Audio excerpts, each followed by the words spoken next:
If you're an Amazon influencer and you're wondering if you've ever shown up in the Inspire tab, follow these steps.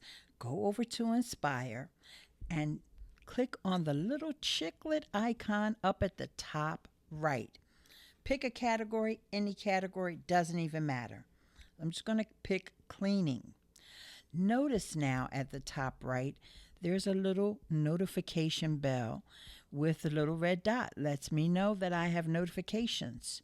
Click that on, and you'll see I definitely showed up in Inspire because I have people liking my content. Now, I want to show you this one because I'm thinking I don't even remember doing a video for this. It wasn't a video. Check it out. They featured one of my ideas lists.